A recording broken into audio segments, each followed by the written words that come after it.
ద్విమనస్కులు, దీన మనస్కులు అనేటువంటి ఒక విషయాన్ని మనం నేర్చుకుందాం. దేవుడు ఏ మనసును అంగీకరిస్తాడు? దేవునికి నచ్చిన మనసు ఎలా ఉండాలి? ఇక ఈ ప్రపంచంలో దేవుణ్ణి ఆశ్రయించిన మనం క్రీస్తుని ఈ లోకానికి మనము మన జీవితం ద్వారా పరిచయం చేయాలి. అలా చేస్తున్న మనకి ఎలాంటి మనసు కలిగి మనం ఉండాలి? బైబిల్లో ఉన్న ఎన్నో సంగతులను మనం విడిచిపెడుతున్నాం, నేర్చుకుంటున్నాము, కానీ మనం ప్రకటించలేకపోతున్నాం. ఏది ఏమైనా దేవుడు చెబుతున్న మాటకు మనందరం కూడా ఎలా ఉండాలి? లోబడాలి అని చెప్పాడు. అదే మనం ఈరోజు నేర్చుకునేది. యాకోబు పత్రికల్లో దేవుడు 4వ అధ్యాయం 8వ వచనంలో దేవుని యొద్దకు రండి అంటే, దేవుని వద్దకు వస్తే మనకు జరిగే మేలు ఏంటంటే దేవుడు మన దగ్గరకు వస్తాడు. అంతే కదా? దేవుని దగ్గరికి వెళ్ళాలి అన్న మనసు మనకు ఉండాలి. అప్పుడు ఏంటి, దేవుడు నా దగ్గరకు వస్తాడు అన్నది మనకు తెలుస్తుంది. ఏదైనా పోతేనే కదా తెలిసేది. ఈరోజు మన సంఘంలో ఎందుకు చేర్చబడ్డాం? సత్యం ఉంది. మానవ ప్రపంచానికి తెలియని ఒక మార్గం ఉంది. అందరూ నడిచేటువంటి మార్గం కాదు, జీవ మార్గం అంటూ ఒకటి ఉంది. అది తెలియక, అందులో నడవక ఈ జీవితాలు ముగించుకొని పాతాళానికి జారిపోతూ అగ్నిగుండంలో కాలిపోతున్నారు అన్న ఒక నిజం మనకు తెలిసింది కదా. ఎప్పుడు తెలిసింది? వచ్చిన తర్వాతనే కదా. ఆ వచ్చినటువంటి మనకు దేవుడు మరొక విషయాన్ని నేర్పిస్తున్నాడు.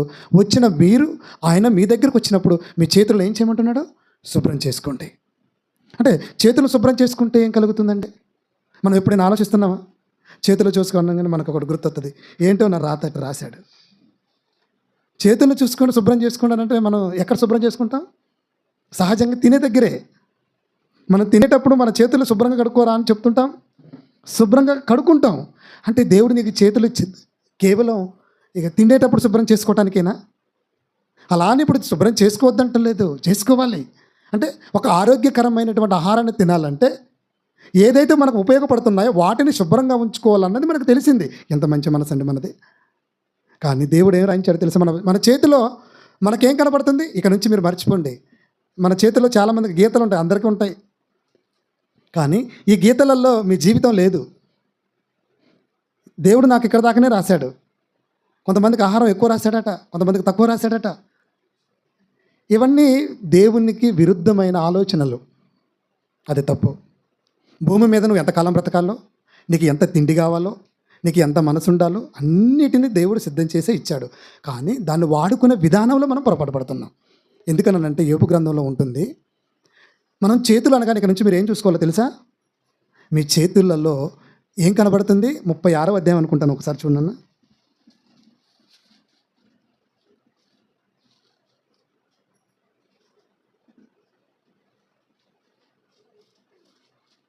ముప్పై 36 కానీ పాపము మన చేతిలో తేటగా కనబడుచుంది అన్నాడు. మన చేతులు అనగానే దేవుడు శుభ్రం చేసుకోండి అంటే దాని అర్థం ఏంటంటే, ఈ భూమి మీద మనం ఏం చేస్తున్నామో మన మనసుకు మించింది ఇంకెవరికి తెలుస్తుంది? దేవుడికి తప్ప. మనం ఏది చేయాలన్నా మనసు పూర్తిగానే చేస్తాం, మనసును బట్టే చేస్తాం కదా. అలా చేస్తుంటున్నప్పుడు మనం చేసేది ఏదైతే ఉందో అది మొట్టమొదటిగా దేవునికి తెలుసు, రెండవది మనకే తెలుసు. కనుక మీరు ఆలోచించండి, పాపము మన చేతిలో కనబడుతుంది అట అంటే దాని అర్థం ఏంటి? మనం చేసేదేదో మనకు తెలుస్తుంది కదా. దేవుని కాసేపు పక్కన పెడతాం, దేవుడికి తెలుసు, అంతా ఆయన రాసుకుంటున్నాడు, అది వేరే విషయం. మనం చేసే ప్రతిదీ దేవుడి దగ్గర రాసుకుంటున్నాడు. ఇక రెండోది ఎవరు రాసుకుంటారు? మనమే. మనకు తెలుస్తుంది కాబట్టి ఒకసారి మీరు చేతిలో చూడండి, మీరు ఏం చేస్తున్నారో మీకు అర్థమైపోతుంది. అందుకే మన చేతులు ఇప్పుడు ఏం చేయాలి? వాక్యంతో సరిచూసుకోవాలి. దేవుని మనసు అయినటువంటి పుస్తకాన్ని నీ చేతిలో పెట్టాడు. ఈ చేతిలో పెట్టినప్పుడు నీకేం అర్థం కావాలి? నా మనసు ఎలా ఉండాలో, నా మనసు ఎలా ఉండకూడదో, ఈ మనసుకు అవసరమైంది ఏంటో దేవుడు ఇందులో రాయించి పెట్టాడా? అయితే ఇవి నేను నేర్చుకోవాలని నీ చేతులతో పవిత్రమైన వాక్యాన్ని పట్టుకోండి, శుభ్రం చేసుకోండి. కానీ మనం వాక్యాన్ని చేతులతో పట్టుకుంటున్నామా? అందరూ పట్టుకుంటారు బైబిల్ని. కానీ దేవుడు ఏమంటున్నాడంటే పట్టుకోవటం ముఖ్యం కాదు, దాని మీద మీరు పట్టు సాధించాలి. ఎవరైనా పట్టుకుంటాం, కానీ దాని మీద మనకు అవగాహన ఉండాలి కదా, పట్టు ఉండాలి కదా. ఈరోజు క్రైస్తవులకి ఎంతమందికి పట్టు ఉంది చెప్పండి? బైబిల్ మీద ఎంత ఉందండి? ఇంక నేను ఏది చెప్తే అది అన్నట్టుగానే ఉన్నారు కదా సమాజంలో. అది ఉండకూడదు. యేసుక్రీస్తు వారు దేవాలయంకి వెళ్ళిన తర్వాత వాళ్ళు ఏం చెప్తున్నాడు అలాగే కూర్చొని విన్నాడు, ఓకే. కానీ విన్న దాంట్లో వాళ్ళకి ఏమంటే ఏదైనా ఒకవేళ సందేహం కలిగినప్పుడు ఏం చేశాడు? ప్రశ్నలు అడుగుచున్నాడు. మీరు ప్రశ్నలు అడుగుతారా? అడగండి, అడగాలి. అడిగితేనే కదా తెలిసేది. అర్థమైతే అడగాల్సిన అవసరం లేదు, అర్థం కాకపోతే అడగాలి. అది మనం నేర్చుకునేది. ఇక రెండో మనసు ఈరోజు మనం నేర్చుకునేది రెండో భాగంలో ఏం చెప్పాడు? రెండో భాగంలో 4వ అధ్యాయం యాకోబు పత్రిక 8వ వచనంలో, ద్విమనస్కులారా అన్నాడు, మీ హృదయములను పరిశుద్ధపరచుకోండి. అంటే దేవుడు ఏం చెప్తున్నాడు అంటే ద్విమనస్కులు అన్నాడు. ద్వి అంటే రెండు, అంటే ఇక్కడ రెండు మనసులు కలిగిన వారు కూడా ఉంటారు. హృదయం ఒకటే, కానీ మనసులు ఎందుకు మారిపోతున్నాయట? రెండు మనసులుగా ఉన్నవారు ఉంటున్నారు. ఇప్పుడు యాకోబు గారు ఎవరికి చెప్తున్నాడు అని అర్థమవుతుంది మనకి. యాకోబు గారు ఎవరికి చెప్తున్నాడు? మనకే కదా. ఆ రోజు సంఘానికి చెప్పాడు. సంఘం అంటే విశ్వాసులే కదా. మనం ఎలా కూర్చున్నామో ఆ రోజు ఆయన అలా చెప్తూ ఉండే పిల్లలకి చెప్పాడు. ఇక్కడ మనం కూడా ద్విమనస్కులారా మీ హృదయములను పరిశుద్ధపరచుకోండి. అంటే పరిశుద్ధమైన హృదయం మనకి ఉండాలి. రెండవది మనస్తత్వం అనేది మనకి ఉండకూడదు. క్రైస్తవులైన వారికి రెండు మనసులు ఉండకూడదు, ఒకటే మనసు ఉండాలి. రెండు మనసులు ఉంటే దేవుడు అంగీకరించడు, మర్చిపోవద్దు. ఇక్కడ నేను చెప్తున్నది ఏంటంటే మనకి ఇక్కడ రెండు మనసులు ఉన్నాయి, ఎవరికి ఉన్నాయని నేను అంటలేదు. అలాంటి మనసులు మనకు ఉండకూడదని చెప్తున్నాను, నన్ను అపార్థం చేసుకోకండి. అక్కడ యాకోబు గారు కూడా అదే చెప్పాడు. ద్విమనస్కులారా అంటే అక్కడ కొంతమంది ఉండొచ్చు. ఇక్కడ మనం ఏంటంటే దేవుని సన్నిధానానికి వచ్చిన మనము కూడా రెండు మనసులు కలిగి జీవించకూడదు. ఇప్పటివరకు మనకు తెలియలేదు. దేవుని దగ్గరకు పోతే ఒక మనసు, ఇంటికాడ ఉంటే ఒక మనసు. ఏమంటే ఇంట్లో భార్య భర్తల దగ్గర భర్తది ఒక మనసు, భార్యది ఒక మనసుగా ఉంటుంది. వాళ్ళు ఏమంటే తల్లిదండ్రుల ఏడల పిల్లల మనసు ఒక రకంగా ఉంటుంది, బడికి పోతే ఒక రకంగా ఉంటుంది, బయటికి వెళ్తే ఒక రకంగా ఉంటుంది, ఇంట్లో ఉన్న వాళ్ళతో ఒక రకంగా ఉంటారు, బయట ఉన్న వాళ్ళతో ఒక రకంగా ఉంటారు, విశ్వాసులతో మరొక రకంగా ఉంటారు. ఇదంతా ఏంటి? మన మనసు ఎలా ఉంటే అలా నడుచుకుంటూ ఉంటాం. సో ఇలాంటి మనసుతో ఉండకూడదు. ఏమంటే భార్య దగ్గర ఒకటే మనసు ఉండాలి కదా. ఒకటేగా తాళి కట్టింది, రెండు కట్టావే ఏంది? మూడు కట్టలేదుగా. మరి రెండు మనసులు ఎందుకు భార్య దగ్గర? తల్లి కట్టించుకున్నావు కదా, భర్త ఒక్కడే కదా, స్వపురుషుడే కదా. మరి అలాంటి భర్త దగ్గర రెండు మనసులు కలిగి జీవించడం ఏంటి? రెండు మాటలు ఎందుకు మాట్లాడుతుంటాం మనం? దేవుడు చెప్తున్నాడండి, తప్పు కదా. అంటే సమాజం తప్పు చేస్తుంటే దాన్ని సరిచేసేటువంటి బాధ్యత కూడా మన మీద ఉంది కదా. ఇక పిల్లలు అమ్మ దగ్గర ఎలా ఉండాలో, నాన్న దగ్గర ఎలా ఉండాలో, స్నేహితుల దగ్గర ఎలా ఉండాలో, ఏమంటే ఇలాంటి మనసు వస్తుంది. కానీ బైబిల్ ప్రకారంగా దేవుని దగ్గరికి వచ్చిన తర్వాత, అసలు మనం రక్షణ పొందిన తర్వాత అసలు మనకు ఉండవలసింది మనసు ఏంటి చెప్పండి? ఒకటే మనసు కదా. మరి ఇన్ని రకాలుగా వచ్చేస్తున్నాయి ఏంటి? మనం చెప్పండి, నిజంగా దేవుని సన్నిధానంలో ఉన్నాం కదా, మనకు రెండు మనసులు నాకు ఏం లేవన్న వాళ్ళు ఎవరైనా ఉన్నారా చెప్పండి? అంటే మనం యథార్థంగా ఇంకా బ్రతకలేకపోతున్నాం.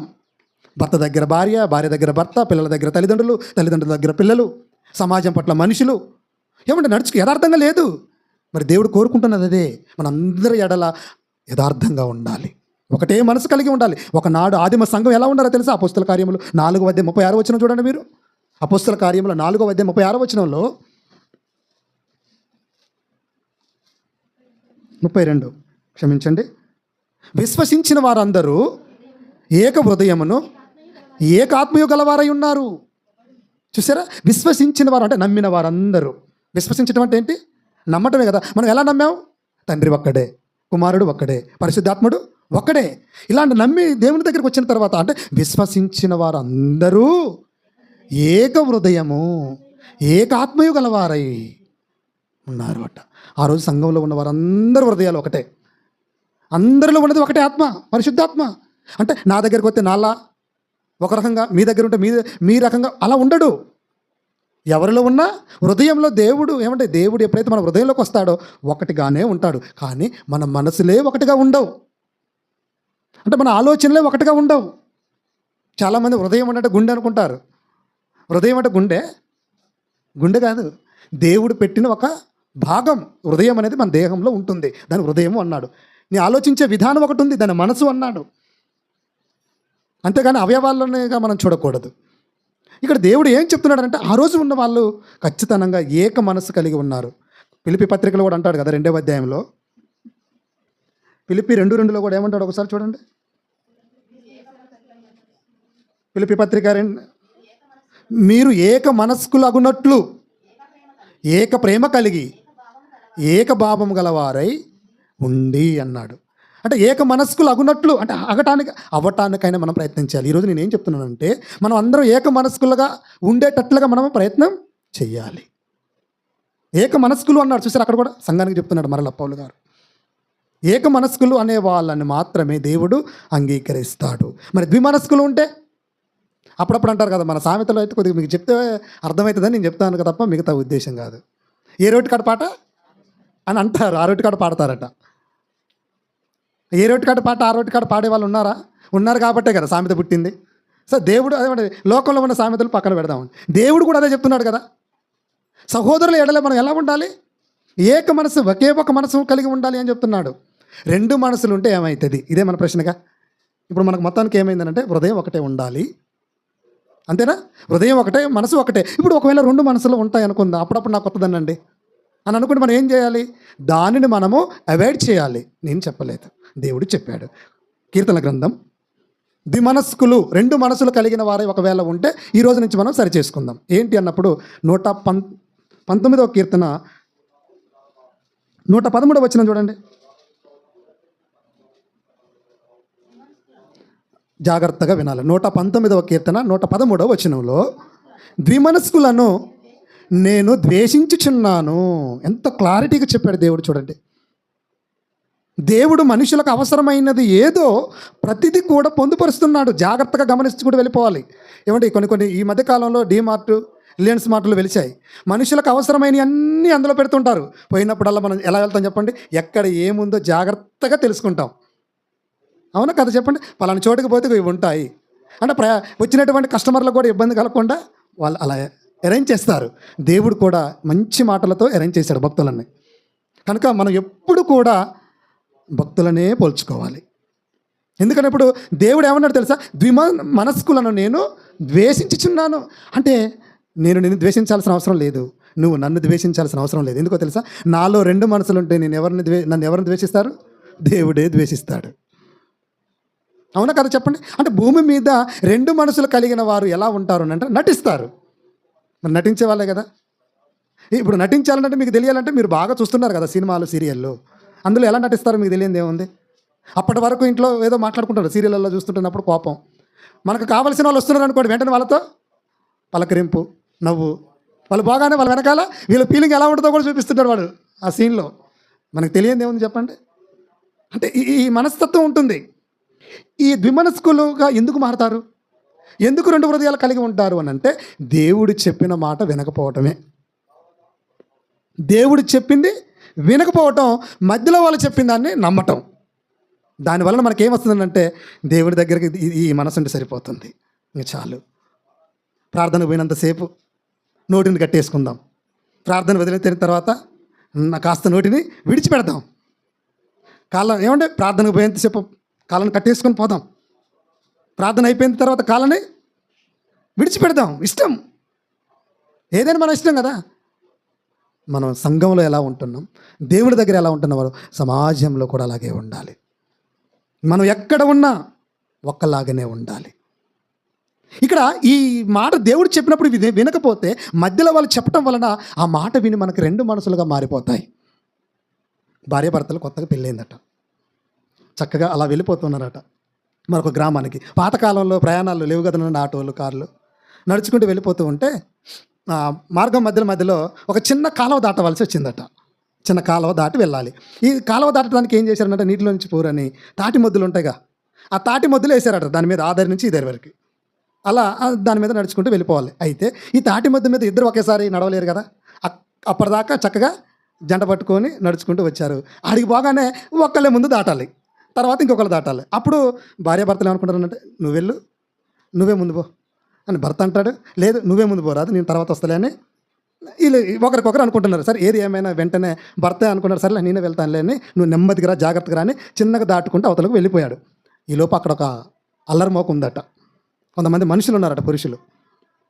ఆ ముగ్గురు వీళ్ళని చూసి ఆ ముగ్గురిట్లో ముగ్గురు పందెం కాశారట. అందులో ఒకడు ఏమని పందెం కాశాడు, అరే వాళ్ళిద్దరు వస్తారా, ఇప్పుడు వాళ్ళిద్దరిని చూడండి జంటగా కలిసి వస్తున్నారు కదా, నేను వాళ్ళిద్దరిని ఈజీగా విడదీస్తారా అన్నాడట. వెరీ సింపుల్గా విడదీస్తానంటే, అరే నీ వల్ల కాదురా అని వీళ్ళిద్దరు అన్నారట. చూద్దామా చూద్దామా దీనికి ఎంత పందెంరా, పందెం పెట్టుకున్నారట. ఇగో నాది 1000, ఇగో నాది 1000, మొత్తం 3000 పెట్టుకున్నారు. ఓడిపోతే మీరు 2000 నాకు, మీరు గెలిస్తే 3000 మీకు, ఎవరు గెలిస్తే వాళ్ళకి 3000 పందెం పెట్టుకున్నారట. మొత్తానికి భర్త దాటేంతవరకు చూశాడట. వెళ్ళిపోగానే భర్త అన్నాడట, గో జాగ్రత్తగా రా, నెమ్మదిగా రా, తొందరపాటు వద్దు. ఇవన్నీ చెప్పిన తర్వాత ఈలోపు అక్కడ ఉన్నటువంటి వ్యక్తి వచ్చి చెవిలో ఒక మాట చెప్పాడు. చెవిలో మాట, ఎవరికి చెప్పకు. ఆయన చెప్పిన మాట ఏంటి, ఎవరికి చెప్పకు అన్న మాట చెప్పేసరికి ఆ వ్యక్తి వచ్చి చెవిలో చెప్తున్న మాట ఇప్పుడు చూశాడు ఆయన. భర్త అక్కడి నుంచి కనపడుతుంటారు కదా, చూశాడు. చూసిన తర్వాత వెంటనే ఆమె మొత్తం జాగ్రత్తగా దాటిపోయింది. ఇంక దాటిపోయి రాగానే ముందు అడుగుతాడు కదా, ఎవరు ఏదో చెప్పాడు చెవిలో అని అడిగాడు. అప్పుడు ఆమె ఏమన్నది అంటే, రాగానే ఎవరు అంత ఫ్రీగా మాట్లాడారు, మీ తమ్ముడా అన్న అంటే, కాదు. మీ కజినా అంటే వరుసకి ఏమైనా తమ్ముడా, కాదు. పోనీ మీ బంధువులలో ఒకడా, కాదు. మరి ఏం చెప్పాడు, ఎవరికి చెప్పకు. అదే చెప్పింది, ఎవరకు. ఇక కథం. ఇంకా మీరు ఆలోచించండి, ఇప్పుడు ఆ సమయంలో వాళ్ళిద్దరు ఎలా ఉంటారు. అప్పుడు ఎలా ఉంటారు అంటే, కాలువ గట్టు మీద ఒకే దాని మీద నడుచుకుంటూ వచ్చిన వీళ్ళు, ఒక ఆమె అటు ఈయన ఇటు. అది ఒకవైపు ఆమె నడుస్తుంది, ఒకవైపు ఇతరు నడుచుకుంటూ, ఇక వాళ్ళిద్దరికి మాటలు లేవు. వాళ్ళ ఇద్దరిలో ఏదో ఒకటి వచ్చేసింది. అంటే నాకు ఏదో చెప్పకుండా దాస్తుంది. ఏం చెప్పారని మళ్ళీ అడిగాడు, ఎవరికి చెప్పకు. ఎంత తెలివిగా చేశాడో చూసారా. అంటే ఎవరో చెప్పింది, ఏం చెప్పలేదు ఆయన, పాపం ఆయన ఏం అనలేదు. ఎవరికి చెప్పుకున్న మాట చెప్పాడు. కానీ ఆ చెప్పిన మాట ఇప్పుడు భర్తకి ఎలా మారిపోయింది అంటే, నమ్మకాలు ఇలా మనం బాగా ఉంటున్నప్పుడు, దేవునిలో ఎదుగుతుంటున్నప్పుడు మన మీదకి ఎలాంటివి వస్తాయో మీకు చెప్తున్నాను, మీరు అర్థం చేసుకోండి. ఎవరో మనకు ఊదారు అనుకోండి, ఎక్కడ మన చెవులు చాడ చేసుకుంటాంగా, దేవుని దగ్గర మూసుకుంటాం, ఎదుటి వాళ్ళ దగ్గర ఏం చేస్తాం, పెద్దగా చేసుకుంటారట. నేను అన్నదిగా చాలామంది చెప్తుంటే విన్నాను నేను. ఎందుకోనంటే మనుషులు సైకాలజీ అంటారు దీన్ని, మానసిక శాస్త్రాన్ని చెప్తున్నాడు దేవుడు. మీ హృదయములను శుద్ధం చేసుకోండి, మీ హృదయాలను సిద్ధం చేసుకోండి. సిద్ధానికి ముందు ఏం చేయాలి, శుద్ధి చేసుకోవాలి.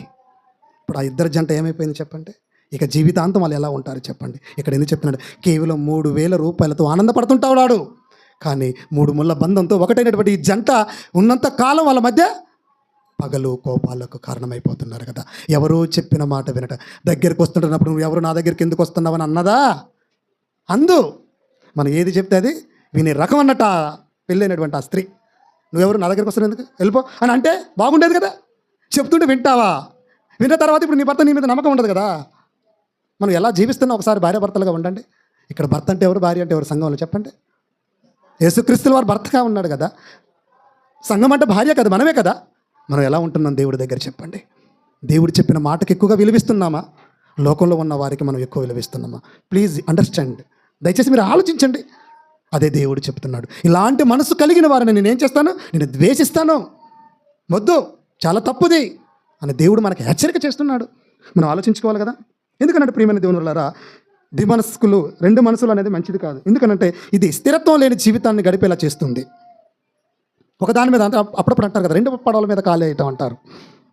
ఏ పడవలు, పడవ ఒకటైతే సరిపోదు, 2 మీద ఎత్తిన బాగుంటుందండి మనకి. అంటే ఇప్పుడు లోకం కావాలి, దేవుడు కావాలి. అదే అంటున్నాడు, ఉంటే దేవునిలోనైనా ఉండు, లేదంటే లోకంలోనైనా ఉండు. ఇంకా లోకాన్ని రుచి చూసావు కదా, వద్దు అనుకున్నావు కదా, అసహ్యం కలగట్లేదా? లోకంలో ఉంటే దేవునికి అసహ్యం కలుగుతావు, దేవునిలోకి వచ్చిన తర్వాత 2 మనసులు కలిగి ఉంటే దేవునికి అసహ్యంగా మారిపోతావు. ఇది మనలో ఉండకూడదు అన్నది దేవుడు మనకు చెప్తున్నాడు. స్థిరత్వం లేని మనసు కలిగిన వారై ఉంటారు, ఇక విశ్వాసం లేని వ్యక్తులుగా మీరు మారిపోతారు అంటాడు. ద్వేషించడం అంటే అదే. ఇక విశ్వాసం లేకుండా మనం ఎలా జీవిస్తాం చెప్పండి.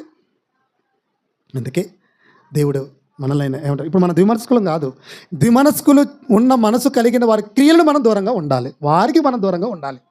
ఇప్పుడు దేవుడు మనల్ని ప్రేమించాడండి, గొప్పగా చేశాడు, మనకు ఒకటే మనసు ఇచ్చాడు. ఇక్కడ మనం నేర్చుకోవాల్సింది ఏంటంటే, ద్విమనస్కులు కలిగినటువంటి వారిని, వారి క్రియలను మనం ఏం చేయాలి, భాగస్థులం మనం కూడా కాకూడదు. ద్విమనస్కులు అనేటువంటి వారి క్రియలు ఎలా ఉంటాయో అలాంటి వారికి మనం దూరంగా ఉంటేనే దేవుడు అంగీకరిస్తాడు. అలా ఉంటారా? లేదంటే అంత మీ ఇష్టమైతే మా ఇష్టమే లేదని అంటారా? అది దానికి కర్మ మనం అనుభవించవలసి వస్తుంది. అంటే దేవుడు మనకు చెప్తున్నాడు, ఇప్పటి వరకు మనకు బరువుగా ఉన్నది. వామ్మో 2 మనసులు ఎంత బరువు అండి, కానీ మనకు 2 మనసులు అంటే 3 మనసులు అంటే ఇంకా మంచిది. ఎన్ని మనసులు ఉంటే అంత ఫ్రీగా ఉందనుకుంటాను, వద్దు. ఒక్క మనసు ఉంటేనే బాగుంటుంది. నువ్వు ఎన్ని మనసులు కలిగి ఉంటావో లోకంలో అంతా గొప్పగా ఉంటావు ఫ్రీగా. కానీ దేవుని దగ్గర మనందరం కూడా ఏమైపోతాం? మరి ఎలా అండి, ఎలా ఉండాలి? దేవునిని సంపూర్ణంగా నువ్వు విశ్వసించలేవు. 2 మనసులు కలిగిన వారు ఎలా ఉంటారు? దేవునిని సంపూర్ణంగా నమ్మరు. నేను చెప్పింది కదా చూడండి, దేవుడు చెప్పాడు యాకోబు పత్రికలో, అదే యాకోబు పత్రికలో 1వ అధ్యాయం, యాకోబు పత్రిక 1వ అధ్యాయం ఒకసారి చూడండి, 6-7 వచనాలు చదువుకుందాం. అయితే అతడు ఏమాత్రమును సందేహింపక విశ్వాసంతో అడగవలెను. సందేహించువాడు గాలి చేత రేపబడి ఎగిరిపడు సముద్ర తరంగములను పోలి ఉన్నాడు. అట్టి మనుష్యుడు ద్విమనస్కుడై తమ సమస్త మార్గముల యందు అస్థిరుడు గనుక అన్నాడు. అస్థిరుడుగా మారిపోతాడు. చాలు, అంటే స్థిరత్వం ఉండదు. అట్టి మనుషుడు అన్నాడు. సముద్ర తరంగాలు పోల్చిన సముద్ర తరంగాలు ఏం చేస్తుంటాయి? ఒక చోట అసలే ఉండవు, ఎప్పుడూ అల్లాడుతూనే ఉంటుంది. భక్తులైన వారు కూడా చాలామంది, లోకంలో ఉన్నవారు ఇటు దేవునిలో ఉన్నవారు, సముద్ర తరంగాలతో పోల్చాడు దేవుడు. దేవుని జ్ఞానంతో మనం ఎదగాలి. దేవునిలోకి వచ్చిన తర్వాత ఒక మనసు కలిగిన వారమై 2 మనసులు లేని వారై ఉండాలి అంటున్నాడు. ఇలాంటి వారు స్థిరంగా ఉండరు. కాసేపు దేవుడు అంటాడు, కాసేపు లోకం అంటాడు. ఏంటి మనసు? ఆలోచించండి. ఏమండి, మనం బాప్తిసం ఎందుకు పొందాం చెప్పండి? మనందరం బాప్తిసం పొందాం కదా, ఎందుకు పొందాం చెప్పండి? అవసరానికైనా? అవసరమే, ఆత్మకు అవసరం కదా, అవునా కదా చెప్పండి. ఇప్పుడు బాప్తిస్మము మనందరికి అవసరం. దేనికి అవసరం? మన ఆత్మ రక్షింపబడటానికి అవసరం. ఆత్మను రక్షించడానికి వచ్చినటువంటి అవసరం కలిగింది వాక్యం అయినప్పుడు, ఇప్పుడు ఆ వాక్యంతో ఒకటిగా ఉండవలసింది పోయి లోకంలో మళ్ళీ కలిసిపోతే దేవుడు ఎలా అంగీకరిస్తాడు అనేదే ప్రశ్న. అంతేనా చెప్పండి? అంటే దేవుని మన అక్కరకు, మన అవసరానికి వాడుకోకూడదు కదా, తప్పు కదండి అది. అంటే ఆత్మ రక్షింపబడిన తర్వాత మరలా ఆ రక్షింపబడిన ఆ ఆత్మకు ఏం అవసరం? ఎప్పుడు మొక్క వేసావు, వదిలేస్తావా? నిత్యం నీళ్ళు పోయాలి కదా, ఎదుగుతుందో ఎదగట్లేదని అది చూడాలి కదా, మరి నీళ్ళు అవసరమే కదా. మరి అక్కడ నీళ్ళేంటి? ఇక్కడ వాక్యమే కదా. మనం ఒక మొక్కలం అన్నాడు కదా దేవుడు. మొక్కలం అయిపోయినప్పుడు ఎదగటానికి ఫలాలు రావాలని కోరుకున్నాడు కదా. ఫలాలు రావాలంటే చెట్టు ఎదగాలి. ఎదుగుతున్న చెట్టుకు కావాల్సింది నీరు కదా. నీరు అనే వాక్యం చెట్టు అయిన నీకు అవసరం లేదా? ఎలా చెప్పండి? జీవితం చూస్తేనేమో భయం అయిపోతుంది కదా, ఏ క్షణాన ఏమి జరుగుతుందో తెలియని పరిస్థితులలో మనం ఎంత స్థిరంగా ఉండాలి చెప్పండి? నిలబడిపోవాలండి. ఏది ఏమైనా నా బ్రతుకు మూలముగానైనను, చావు మూలముగానైనా, ఏ విధముగానైనను నేను దేవుని కొరకు బ్రతకాలి, నా జీవితాన్ని ముగించుకోవాలని ఎందరో మనకు ఆదర్శంగా ఉన్నారే. వీళ్ళని ఎవరిని చూసుకోకుండా కాసేపు కలిగే ఆనందం కొరకు మనం తాపత్రయపడుతున్నాం. ఎందుకనండి అవి? చెప్పండి మీరు. మనం ఎలా ఎదుగుతున్నాం చెప్పండి? సంఘం, సమాజంలో దేవుడేమో మనల్ని గొప్పగా అంటున్నాడు, ఇక్కడ దేవుడు ఏమంటున్నాడు? మనల్ని దేనితో పోలుస్తున్నాడు చెప్పండి? సముద్ర తరంగాలు. ఒక్కటే అది ఎప్పుడు కదులుతూనే ఉంటాయి. అలా మనం ఉండకూడదు. చిన్న సమస్య వచ్చిందంటే చెదిరిపోవటం, చిన్న బాధ కలిగిందంటే మనం తప్పిపోవటం, ఇలాంటివి మనము విశ్వాసులంగా చేయకూడదు. ఓపిక పట్టాలి అంటున్నాడు దేవుడు. మనకే వస్తాయి, మనకే ఎదురవుతాయి. నా ద్వారా మీకు ఎదురు కావచ్చు, మీ ద్వారా నాకు ఎదురవుతుంటున్నాయి అనుకుందాం. ఒకవేళ అనుకున్నప్పుడు మనం ఏం చేయాలి? వాక్యంతో సరి చేసుకుంటే సరిపోతుంది. దీంట్లో మనం దానిలో మనసులో పెట్టుకున్నాం అనుకోండి, ఇక మనం వాక్యం మన మనసులోకి ఎలా వెళుతుంటుంది? వాక్యం లోపలికి వెళ్ళకపోతే ఏమైద్దమ్మా? ట్యాబ్లెట్ లోపలికి వెళ్ళకపోతే ఏమైద్ది? రోగం ఎక్కువైద్ది. మరి మందు లోపలికి పోవాలా వద్దా? అదే మందులు పిల్లగాళ్ళు వేసుకోకపోతే ఎంత బ్రతిలాడతావు? తాగమ్మా వేసుకోమ్మా అని బ్రతిలాడి మరీ లోపలికి వేస్తావే. ఇక్కడ దేవుడు కూడా అదే చెప్తున్నాడు. రండి, సిద్ధపడండి, త్వరగా రండి. త్వరగా వస్తున్నాను అన్నాడు కదా. త్వరగా వస్తున్నాడు అని తెలిసిన తర్వాత మనం ఎంత త్వరగా సిద్ధపడుతున్నాం? పోదాంలేనా? యాడికి? ఏమంటే ఎంత సిద్ధపాటు ఉండాలి చెప్పండి? ఏమంటే ఇంతకుముందు ఉన్న లోకంలో ఉన్న మన బ్రతుకు తీరు వేరు. ఇక నుంచి మనం వేరుగా చూపించాలి. మనలో అది కనబడాలి. అందుకే ఏమన్నాడు ఆయన? ద్విమనస్కులు దేనిని సంపూర్ణంగా విశ్వసించలేరట, అస్థిరులు. ఇంకోటి ఏంటో తెలుసా? ప్రతి దాని మీద సందేహపడతారు, ప్రతి దాని మీద అనుమానమే. అలాంటిది కూడా మనకి ఉండద్దు అని చెప్పాడు. అంటే సందేహింపబడేవారు ఎలాంటి వారు? అనుమానాలు కలిగి మనసు కలిగిన వారు జీవించేవారు ఎలాంటి వారు? గాలికి రేపబడేటువంటి వారు. అప్పుడప్పుడు చెత్త ఉంటుంది, గాలి రాగానే ఎంత స్పీడ్గా వెళ్ళిపోయిద్దో, గాలి బాగానే టక్కన అది. మనం అలాంటి వాళ్ళంగా మనం ఉండకూడదు అంటున్నాడు దేవుడు. కనుక ప్రియమైన దేవుని వల్లరా, దేవుని నమ్మాం, దేవుని యందు విశ్వాసం ఉంచాం. ఆ విశ్వాసం ఉంచిన మన విశ్వాసము అనేది ఒకే విశ్వాసాన్ని మనం చూపించాలి. అలాంటి లేకుండా ఉండే వాళ్ళు ఎవరైనా సరేనండి, ఖచ్చితంగా చెప్తున్నారు, వీళ్ళందరూ కూడా గమ్యం చేరలేని జీవితాన్ని గడుపుతారు. మనకంటే ఒక గమ్యం ఉంది కదా, మనం గమ్యం చేరాలి కదా. మరి గమ్యం చేరాలంటే ఇప్పుడు నీకు ఒకటే మార్గం కదా. ఆ ఒక మార్గంలో మనకి ఇష్టం వచ్చినటువంటి మనసులు ఉండకూడదు, ఒకే మార్గంతో ఉండాలి. అప్పుడప్పుడు అంటారు, ఒకే వరలో రెండు కత్తులు పడతాయండి. ఉండవు కదా. మనందరం దాసులుగా, ఇద్దరికి యజమానులకు, ఒక యజమానుడికి ఒక దాసుడిగానే ఉండాలి. అటు సిరికిని దేవుడికి మనం ఎవరికి దాసులుగా ఉంటాం చెప్పండి? ఎవరికైనా ఒకరికే ఉండాలి. అక్కడ పని చేస్తాను, ఇక్కడ పని చేస్తాను అంటే ఇబ్బంది అవుతుంటుంది కదా. కనుక మీరు ఒకసారి ఆలోచించండి, ఇలాంటి మనస్తత్వం కలిగిన వారు సమాజంలో ఎవరున్నారో మనకు వద్దు. కానీ మనము దేవుని సంఘంలో మాత్రం మనం అలా ఉండకూడదు అని దేవుడు చెప్తున్నాడు. ఎవరైనా ఉన్నారా అండి? రెండు తలంపులు కలిగి, ఏమండి, భిన్నాభిప్రాయాలు కలిగి, రెండు మనసులు కలిగిన వారు ఎవరైనా మనకు కనబడతారు బైబిల్ చరిత్రలో? కనబడతారు. ఎవరు? ఇజ్రాయేలీలే కనబడతారు. అహాబు రాజుగా ఉన్నటువంటి కాలంలో, ఏమంటే, ఇజ్రాయేలీలకు అహాబు అనేటువంటి ఆయన రాజుగా ఉన్నాడు. ఆ కాలంలో వారికి ప్రవక్తగా ఎవరున్నారంటే ఏలియా గారు ఉంటారు. అవునా? ఇజ్రాయేలీలకు 7వ రాజుగా అహాబు రాజు ఉంటారు. ఆయన కాలంలో ఎవరు ప్రవక్త? ఎలీయా గారు ప్రవక్తగా ఉంటాడు. ఆయన దేవుని పక్షాన దేవుని పిల్లలకు వాక్యాన్ని చెప్పేవాడు. అవునా? ఏలియా గారు చేసినటువంటి ఎన్నో అద్భుతమైనటువంటి కార్యాలు మనకు తెలుసు. అహాబు, యెజబేలు తెలుసు కదా. అహాబు, యెజబేలు భార్యాభర్తలు. వారి కాలంలో ఏమంటే చాలా దుర్మార్గంగా పరిపాలన చేసిన వాడుగా మనకి తెలుసండి. ఇంకా యెజబేలు ఎలాంటిదంటే ప్రవక్తలను కూడా చంపించింది. దుర్మార్గురాలు, చాలా భయంకరమైనటువంటి, ఏమంటే దేవునికి విరుద్ధంగా, దేవునికి భిన్నంగా వాళ్ళు ప్రవర్తించారు. అలాంటి టైంలో భక్తులు ప్రవక్త ద్వారా, ఏలియా గారి ద్వారా వాళ్ళకి బుద్ధి చెప్పించాడు. ఏంటంటే, ఇగో ఏలియా గారు వాళ్ళకి ఏం చేశారు తెలుసా? కరువు వస్తుందని కూడా చెప్పించాడు. కరువు వస్తుంది, జాగ్రత్తగా ఉండండి అంటే అన్నాడు. కానీ ఏమండి, ప్రవక్తన మాటను కూడా పెడచెవిని పెట్టినటువంటి వారండి వాళ్ళు. ఇంకో విషయం తెలుసా? యెజబేలును, ఏమంటే రాజుగారి భార్య యెజబేలు ఉన్నది కదా, ఆమెకు భయపడి కూడా ఏలియా గారు పారిపోతాడు. చూసారా? ప్రవక్త కూడా పారిపోయేలా ప్రవర్తించిందండి. చాలామందిని చంపించింది. అంత భయంకరంగా ఇది జీవించింది ఆమె. కానీ ఏది ఏమైనా దేవుడు నిలబెట్టుకున్నాడు. దేవుడు పిలుచుకున్నాడు. ధైర్యంగా ఉండు, నీ వెనకాల నేనుంటాను అన్నాడండి. ఏలియా గారి వెనకాల నేనుంటాను, నువ్వు ఎందుకు భయపడుతున్నావు? నువ్వు దేనికి భయపడపాకన్నాడు. అలాంటి సమయంలో ఏమండి, ఈయన చెప్పిన మాట వినక వాళ్ళు ఇష్టం వచ్చిన ప్రవర్తిస్తూ చివరికి ఏలియా గారిని కూడా వాళ్ళను చంపాలని ప్రయత్నం చేసినప్పుడు మరలా దేవుడు పిలుచుకున్న, ధైర్యంగా వెళ్ళి ప్రకటించు అని చెప్పినప్పుడు ప్రకటించుకుంటూ చెప్పుకుంటూ పోయారు. అప్పటికి ఇజ్రాయేలీలు ఏం చేస్తున్నారు వాళ్ళు అని అంటే, ఆ రోజు ఉన్నటువంటి వారి కాలంలో బయలుదేవతను పూజించేవారు. ఆ రోజు ఇజ్రాయేలీలు దేన్ని పూజించేవారు? బయలుదేవతను భయంకరంగా పూజిస్తున్నారు. కానీ దేవుని మాత్రం అస్సలకే నమ్మటం లేదు, దేవుని మీద విశ్వాసం కలిగి ఉండటం లేదు. అలాంటి టైంలో ఇక దేవుడు చెప్తే పొమ్మన్నాడు కదా, ఏలియా నువ్వు వెళ్ళు, నాకు విరుద్ధంగా, నాకు భిన్నంగా వాళ్ళు ప్రవర్తిస్తుంటున్నారు, వాళ్ళు నా పిల్లలు కదా, నాకు ఇష్టమైనట్టుగా వాళ్ళు ఉండాలి కదా. కానీ వాళ్ళేంటి ఇంత ఘోరంగా వీళ్ళు ప్రవర్తిస్తున్నారు, ఇంత ఘోరంగా చెడిపోయారేంటి?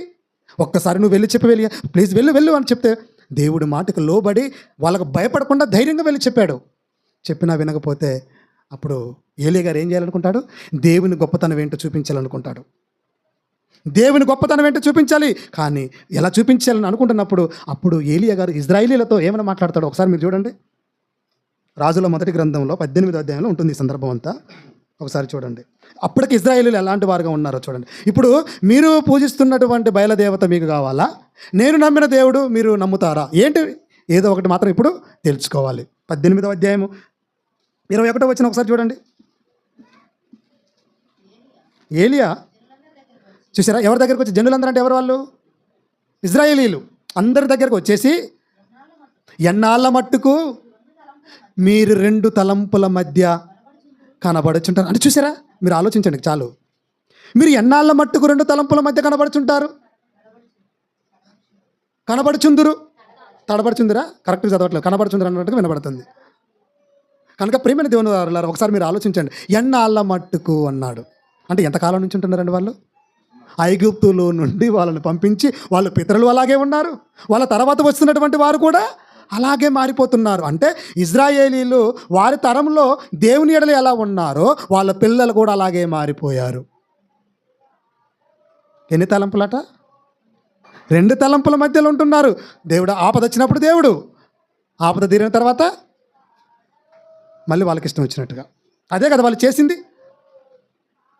అప్పుడు మొత్తానికి మనకు కావాల్సిన మాట ఏంటంటే అదే 2 తలంపులు. ఇక్కడ 2 తలంపులు అన్నా, 2 మనసులు అన్నా, ద్విమనస్కులు అన్నా ఒకటే అర్థం, పర్యాయ పదాలుగా ఉంటాయి. అంటే ఇక్కడ దేవుడు ఏం చేస్తున్నాడు? ఎవరిని చూస్తున్నాడు? 2 మనసులు కలిగిన వారిని చూస్తున్నాడా?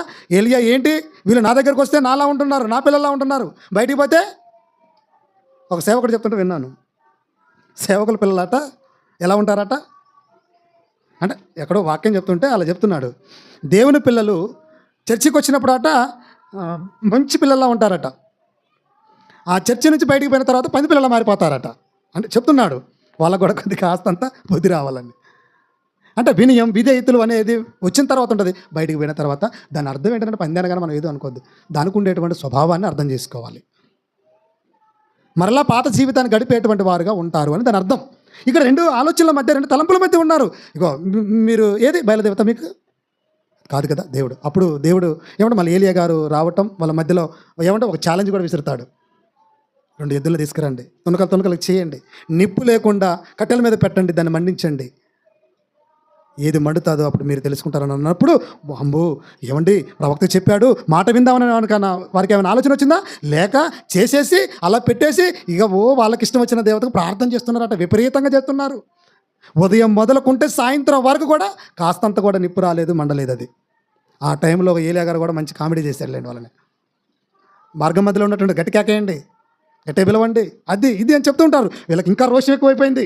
ఏం చేశారు తెలుసా? చివరికి దాని దగ్గర ఉన్నటువంటి కత్తులను తీసుకుని ఒళ్ళును కోసుకుంటూ మొత్తుకుంటున్నారు, కేకలు. ఎందుకు? ఈ కేకలకు వాళ్ళ దేవత దిగి రావాలన్నట. ఎంత చేసినా రాలేదు. ఇక మీరు ఆగండి అన్నాడు, పేర్చమన్నాడు, వాళ్ళకి పద్ధతులు చెప్పాడు, చేశాడు, ప్రార్థన చేశాడు. ఏలియా గారు దేవుని పక్షాన ఉండి భూమి మీద ప్రార్థన చేయగా ఆకాశం నుండి ఏం దిగింది? అగ్ని దిగింది. చూసారా? ఏది లేదు, వాళ్ళు సేమ్ పెట్టారు, ఇతను సేమ్ పెట్టాడు, కానీ వాళ్ళ నమ్మకం మీద వాళ్ళు ప్రార్థన చేశారు, అది అలాగే ఉండిపోయింది. దేవుని పక్షాన నిలబడి ప్రార్థన చేసినప్పుడు కళ్ళ ముందు చూస్తుంటాను అగ్ని దిగిపోయింది, దాన్ని మొత్తాన్ని దహించి వేసింది. అప్పుడు చూశారు కళ్ళ ద్వారా. ఎందుకు దేవుడు రాయించాడు ఈ సందర్భాన్ని? ఎందుకు చెప్పాడు చెప్పండి? ఇజ్రాయేలీలు 2 మనస్తత్వాలు కలిగిన వారు. అంత చేసిన దేవుడి మీద నమ్మకం లేకుండా బ్రతుకుతున్నారండి. స్థిరత్వం లేని మనసు అనండి, సముద్ర తరంగం లాంటి వారండి, గాలికి రేపబడే రెల్లు లాంటి వారుగా ఉన్నారు. అలా మనం ఉండకూడదు. దేవుని భయపడి పారిపోతున్న ఆయనను పిలిపించి ధైర్యం చేసి నా పక్షాన ఉండి నిన్ను నిలబెట్టి నిన్ను వాడుకుంటున్నాడే. ఈరోజు నువ్వు ఎలా వాడబడుతున్నావు దేవునికి చెప్పు? మనం ఉంటున్నావా? మనం గినక దేవుడి పక్షాన ఉంటే, నిలబడితే అద్భుతాలు చేయగలడు దేవుడు నీ ద్వారా. ఎప్పుడు వాళ్ళకి వినకూడదు తండ్రి, నిజం అవుతుందా కాదా, ఏమైనా కాస్తంత అనుమానం ఏమైనా వచ్చిందా? పారిపోదామన్న మనసు వచ్చింది పాపం, కానీ దేవుని మాట మీద మాత్రం ఏం కలిగింది? నమ్మకం కలిగింది. మనందరికీ ఏముండాలి? ఎవరి మీద ఉంది? నా మీద వద్దు, దేవుని మీద నమ్మకం పెట్టుకుందాం, దేవుని పని చేద్దాం. దేవునిలోకి వచ్చిన మనకంతా ఒకటే మనసు ఉండాలి. చివరికి ఏమైపోయిందంటే ప్రియమైన దేవుని వల్ల మీరు ఒకసారి ఆలోచించండి. అదే దేవుడు చెప్తున్నాడు. ఆ రోజు వాళ్ళు ఉన్నారు, ఈరోజు మనం ఉండకూడదు. మరలా ఇదంతా జ్ఞాపకం చేసుకుంటే యాకోబు గారు మరలా వాళ్ళని బలపరచడానికి చెప్తున్నాడు. అంటే ఈ సందర్భాలను వాళ్ళకి తెలియదు అంటే తెలుసు, తెలిసిన మరలా వాళ్ళకి కొత్త నిబంధన గ్రంథంలో ఎందుకు చెప్తున్నాడు? వాళ్ళకి అవసరం. ఈరోజు సమాజంలో మనం ఎలా ఉంటున్నామో మీరు కూడా ఒకసారి ఆలోచించండి. అందుకే యాకోబు పత్రికలో ఏం చెప్పాడు చివరికైనా? దేవుని యొద్దకు రండి, అది దేవుడు పిలిచాడు. ఎందుకు? ఒకప్పుడు లోకంలో ఎన్నో మనస్తత్వాలు కలిగి ఉన్నాము, ఇప్పుడు దేవుని దగ్గరికి రండి, దేవుడు మీకు ఒకటే మనసు ఇస్తాడు. దేవుని యొద్దకు రండి, అప్పుడు ఆయన మీ వద్దకు వచ్చును. ద్విమనస్కులారా మీ హృదయములను. అందుకే వర్షపు చుక్క ఎక్కడ పడుతుందో, ఎలా మారుతుందో మనం అలా మారుతాం. భూమి మీద పడితే నీరు త్రాగే నీరుగా మారిపోతుంది, బురదలో పడితే బురద నీరుగా మారిపోతుంది, ఆకు మీద పడితే ముత్యంలా కనబడుతుంది కానీ ముత్యం కాదు.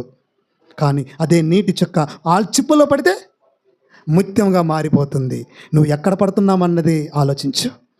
మనందరం ఎక్కడ పడ్డాం? క్రీస్తులో పడ్డాం. ఇప్పుడు మనందరం ఎలా? ముత్యముల కంటే శ్రేష్టమైనది జ్ఞానం, ఆయన యేసుక్రీస్తు. నువ్వు ఎలా మారాలని కోరుకుంటున్నాడు? ముత్యములా మారాలి. మనందరం ఒకప్పుడు స్వాతి ముత్యాలం కాదు, లోకంలో ఉన్న వాళ్ళమే. దేవునిలోకి వచ్చిన తర్వాత ఇప్పుడు అంతకంటే ఎక్కువ ముత్యాలంగా మనం కనబడాలి అనేది మెరవాలి అంటే దానికి అగ్ని కావాలి. అలాంటి శ్రమలు మనకు కూడా వస్తాయి, బాధలు వస్తాయి, అవమానాలు వస్తాయి.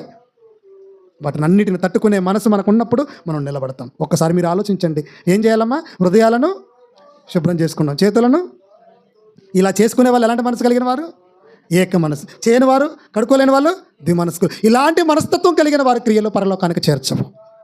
ఇలాంటి మనసు కలిగిన వారిని దేవుడు ద్వేషిస్తాడు. ఇలాంటి వారితో మనం దూరంగా ఉంటే దేవునికి దగ్గర అవుతాం. ఆలోచించండి, మంచి నిర్ణయం తీసుకోండి.